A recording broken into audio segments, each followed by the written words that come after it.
warahmatullahi wabarakatuh. Halo guys, kembali lagi sama aku, kenalin aku Suci Rahmadani dengan 3 digit NIM terakhir 035 dari Prodi Teknologi Rekayasa Otomasi Universitas Diponegoro. Seperti biasa, aku kembali lagi untuk membawakan satu materi. Nah, di sini kita akan membahas semua tentang praktikum sistem embedded. Nah, materi pertama di sini aku membawakan judul konsep dan implementasi GPIO. Next. Konsep GPIO. Nah, GPIO adalah kepanjangan atau singkatan dari General Purpose Input Output, yaitu pin pada microcontroller yang dapat dikonfigurasi sebagai input ataupun output sesuai kebutuhan sistem. Nah, GPIO ini memungkinkan microcontroller berinteraksi dengan dunia luar, seperti membaca tombol, sensor, serta mengontrol LED, motor, dan perangkat lainnya. Nah, secara internal, GPIO ini memiliki input buffer, output driver, serta resistor pull up dan pull down yang dapat diaktifkan melalui konfigurasi register. Mode input. Nah, mode input dari GPIO ini ada dua, yaitu mode pull up dan mode pull down. Nah, pull up sendiri yaitu konfigurasi input di mana pin dihubungkan ke PCC melalui resistor sehingga kondisi default pin bernilai high saat tidak ada sinyal masuk. Nah, ketika tombol ditekan dan terhubung ke ground, logika berubah menjadi low. Pull up digunakan untuk mencegah kondisi floating dan membuat pembacaan input lebih stabil. Jadi secara singkatnya ketika mode inputnya itu pull up, nah nantinya ketika programnya kita running, maka LED-nya nanti pertama kali itu bernilai high. Nah, bernilai high di sini artinya LED-nya nanti akan menyala. Nah, ketika tombol ditekan dan terhubung ke ground, maka logikanya berubah menjadi low, yaitu mati. Yang kedua ada pull down. Nah, pull down sendiri yaitu konfigurasi input di mana pin dihubungkan ke ground melalui resistor sehingga kondisi default pin bernilai low saat tidak ada sinyal masuk. Ketika tombol ditekan dan terhubung ke PCC, logika berubah menjadi high. Pull down berfungsi untuk menjaga kestabilan logika input dan mencegah gangguan noise. Nah, pull down sendiri ini kebalikan dari pull up. Pull down ini kondisi di mana ketika pertama kali programnya di running, maka LED atau outputnya itu nanti bernilai low atau mati. Nah, ketika diberi trigger atau tombolnya ditekan, maka akan menyala. Selain mode input, di sini juga ada mode output. Mode output juga terbagi menjadi dua. Yang pertama mode push-pull, yaitu konfigurasi output yang dapat menghasilkan logika high dan low secara aktif. Nah, mode ini paling umum digunakan karena mampu memberikan arus dan sumber arus serap, sehingga cocok untuk mengendalikan LED dan sinyal digital biasa. Mode output yang kedua yaitu mode open drain, yaitu hanya dapat menarik sinyal ke kondisi low, sedangkan kondisi high diperoleh melalui resistor pull up. Mode ini biasanya digunakan pada komunikasi seperti I2C karena memungkinkan beberapa perangkat berbagi satu jalur data. Kita next. Nah, konsep the bounce.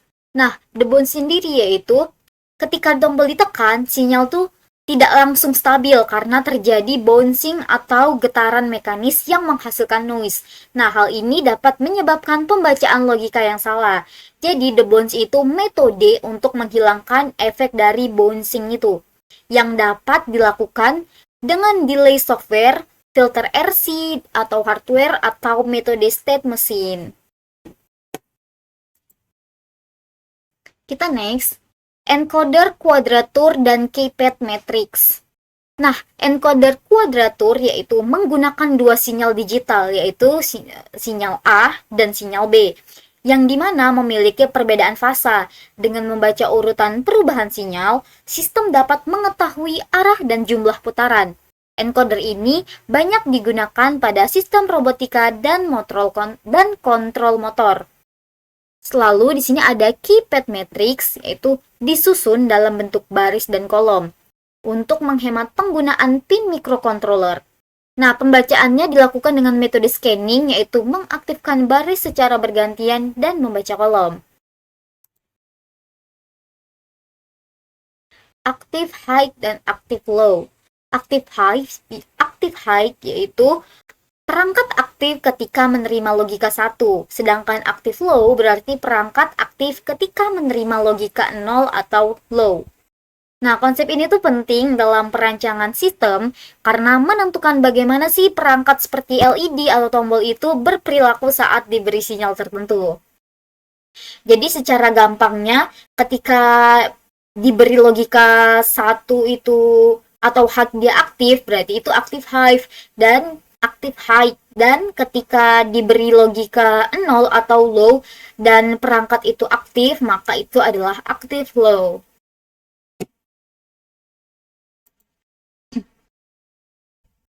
Nah, lalu di sini ada perbedaan STM32 dan ESP32.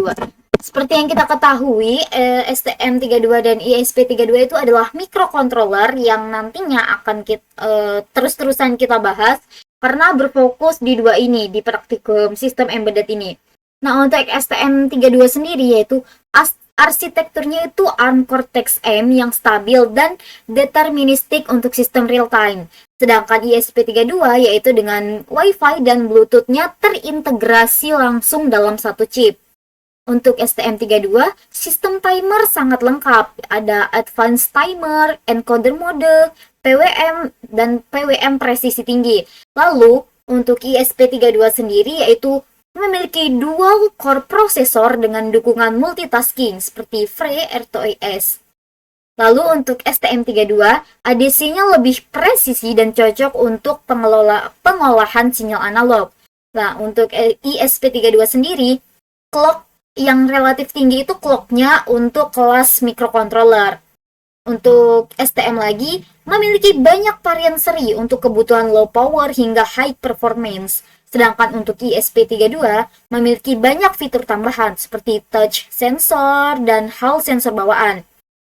Lalu untuk STM32 memiliki kontrol hardware dan register sangat detail dan fleksibel. Sedangkan untuk ESP32 sendiri yaitu sangat optimal untuk aplikasi IoT dan komunikasi jaringan. Nah, simulasi. Setelah teori yang aku sampaikan tadi, di sini kita akan memasuki simulasi. Nah, sebelumnya aku mau ngejelasin dulu di sini kita akan simulasi menggunakan STM32 dan ESP32 di mana kita mencoba mode input yang tadi sudah aku sebutin di materi sebelumnya, yaitu tentang pull up dan pull down. Nah, di sini yang pertama kita akan membahas tentang ESP32. Aku akan membahas sedikit aja tentang program-program yang digunakan pada percobaan kali ini. Nah, yang pertama itu percobaan ESP32 menggunakan mode pull up ataupun pull down. Nah, di sini itu kalau teman-teman lihat, di sini ada file config.h yaitu file configuration. File ini tuh file apa sih? Jadi, config.h ini yaitu file header di mana file ini fungsinya itu untuk menyimpan konfigurasi berbagai pengaturan. Jadi, kalau teman-teman lihat di sini tuh digunakan untuk menyimpan berbagai pengaturan. Nah, ketika kita mau mengatur pin, nah di sini sudah tersedia. Alasannya, kenapa sih filenya tuh harus dipisah dari file utama? Alasannya agar program utamanya itu nanti lebih rapi dan kita sebagai user itu lebih mudah untuk mengatur. Jadi kita langsung buka aja configuration-nya. Di situ kita bisa langsung mengatur kayak apa sih yang mau kita ubah. Nah, di sini misalnya ada pin definition. Nah, di sini kan ada tulisan LED pin dan LED eksternal. Di sini udah terdapat angka 2 dan angka 4. Yang dimana nanti artinya ketika kita wiring dengan hardware-nya, kita menyesuaikan dengan pin yang ada di sini. Lalu kalau kita mau ganti, udah kita langsung ganti aja. Kita buka configuration, kita ganti di sininya. Lebih gampang. Itu juga di sini juga ada pengaturan timing konstan, yaitu tentang di sini ada blink delay, blink fast, dan blink slow. Ini waktunya, timingnya bisa kita ganti kalau mau kita buat 50, yaitu delaynya lebih cepat karena di sini 50 milisecond. Jadi kalau misalnya teman-teman nanti mau lama, di sini kita bisa tambahkan aja 500 atau 5000. Di sini juga ada debug. Nah, ini nanti untuk tampilan di serial monitor ketika kita merunning programnya. Nah, ini kan udah konfigurasi yang kita gunakan pada programnya. Ini adalah program utamanya. Jadi program utamanya ini lebih berfokus ke kayak loopnya gitu. Nah, di sini ada point setup. Nah, ini loop utamanya. Jadi antara loopnya, antara program utama dan konfigurasinya itu terpisah, tidak menjadi satu. Itu alasan kenapa di sini menggunakan file configuration dan main CPP. Nah, di sini teman-teman bisa lihat sendiri, ini ada variabel globalnya, lalu di sini setupnya, ini inisialisasi serial itu ada di bagian sini dengan delaynya 1000 milisecond. Nah, ini nantinya akan ditampilkan ketika kita telah merunning programnya, yaitu ini adalah tampilan yang akan kita tampilkan di serial monitor. Nah, ini juga ada konfigurasi GPIO-nya, kayak ini mulai LED pin low, berarti artinya dimulai dengan LED dalam kondisi mati. Nah, ini juga, ini adalah loop-nya, blink menggunakan millisecond, toggle LED state, dan increment counter. Oke, mungkin itu aja untuk program yang digunakan pada praktikum menggunakan ESP32. Untuk mode pull up dan pull down-nya itu kita nggak perlu ngubah programnya karena itu akan kita ubah di bagian wiringnya aja. Nah, ini selanjutnya kita ada di program yang kedua, yaitu untuk STM32. Di sini nanti kita sama praktikumnya, yaitu menggunakan mengetes pull up dan pull down. Hanya saja di sini microcontrollernya kita menggunakan STM32. Sebenarnya di sini kurang lebihnya sama. Di sini ada file config.h, di mana ini file untuk menyimpan configuration sama seperti ESP32 tadi. Nah, di sini kita bisa mengatur pin, mengatur timing, dan di sini ada catatan juga. Jadi ini mempermudah kita. Di sini di sini diatur delay blink-nya itu 100 milisecond.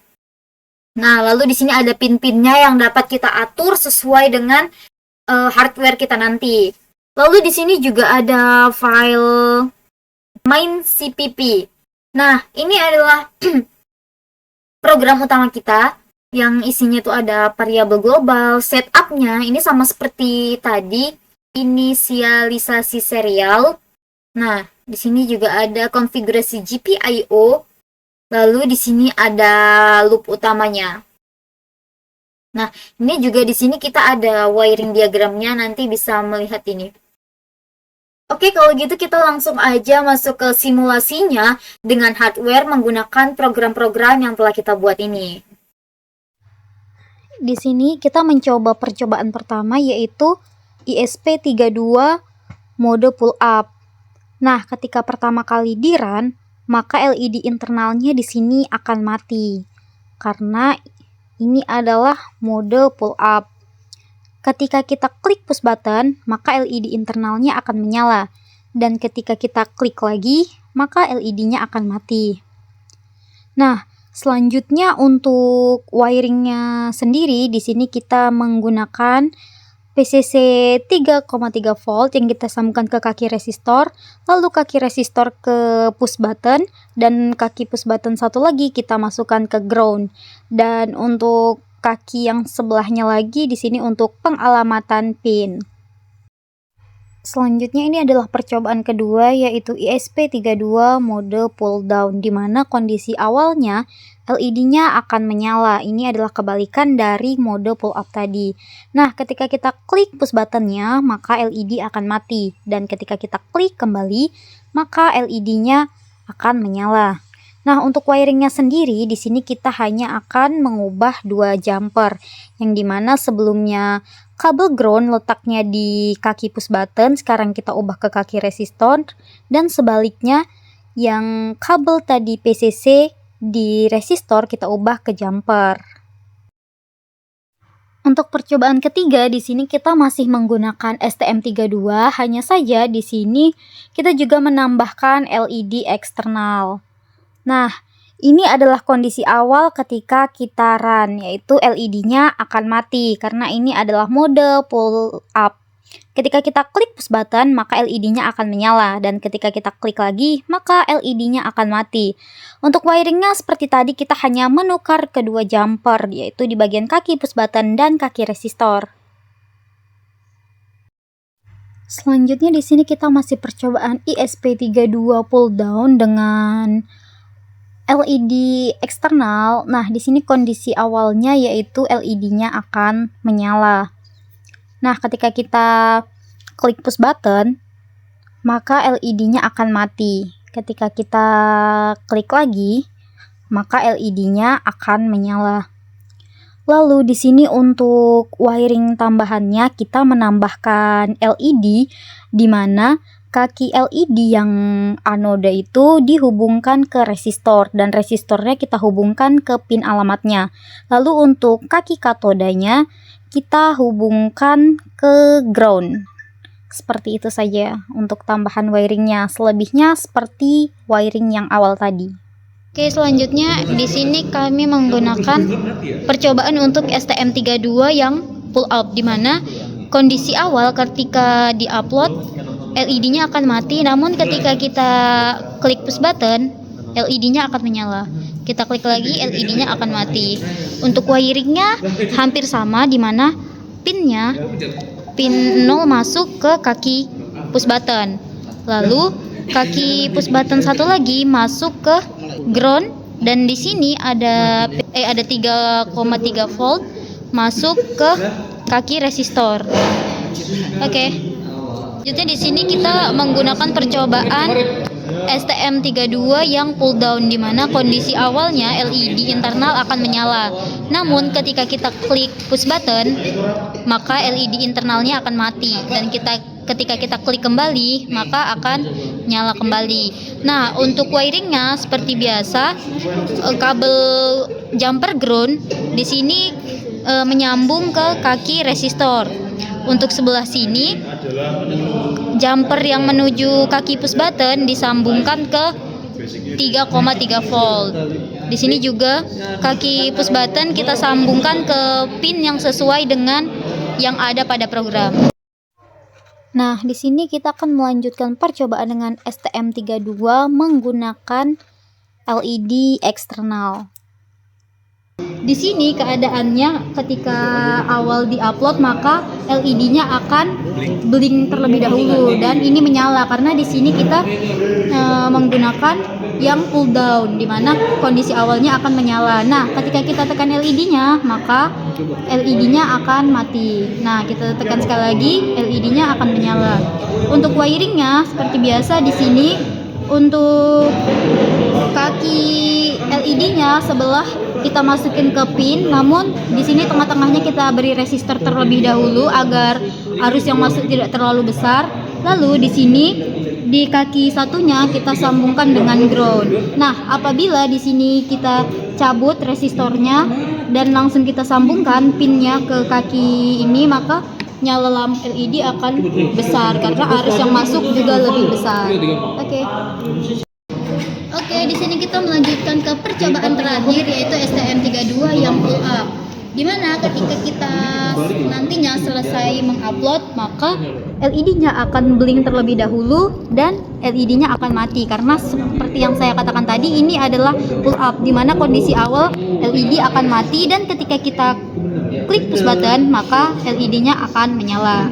Nah, ketika kita klik lagi, LED-nya akan mati. Lalu di sini perubahan wiring hanya ada di kedua jumper ini, di mana letaknya tadi kita ubah di yang 5 volt kita letakin di sini, tadi kan di sini. Terus yang biru ini apa ini? Ini yang 3,3 volt di sini. Ini kita coba pasang resistor untuk mengurangi arus yang masuk. Nah, kita klik.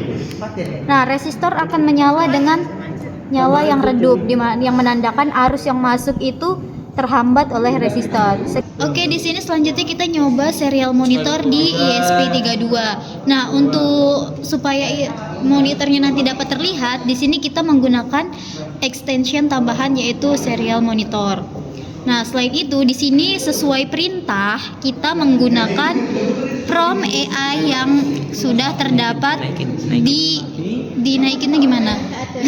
Yang sudah terdapat di sini. Ini teman-teman bisa lihat promnya seperti apa sampai sini. Nah, otomatis nanti program di sini ketika kita klik apa namanya? Tulisannya save di sini programnya akan otomatis tertambah. Nah, jadi setelah itu seperti biasa ketika kita klik sini. Ini dulu. Nah, di sini serial monitornya akan tertampil sesuai dengan trigger dari push button yang kita tekan. Dia outputnya akan dibuat Oke, sini klik. Nah, ini ketika kita klik, tulisannya LED menyala. Ini. Nah, LED menyala. Ketika kita tekan sekali lagi, LED mati, maka serial monitornya secara real time juga menampilkan tulisan bahwasanya LED saat ini kondisinya mati. Coba lagi. Nah, ketika kita klik nyala, LED di sini menyala dan LED di monitor akan menyala. Oke. Nah, demikianlah pembahasan teori dan simulasi kita pada kali ini. Lebih dan kurangnya aku mohon maaf. Aku harap materi ini dapat bermanfaat untuk teman-teman semua. Aku akhiri. Wassalamualaikum warahmatullahi wabarakatuh. Bye-bye.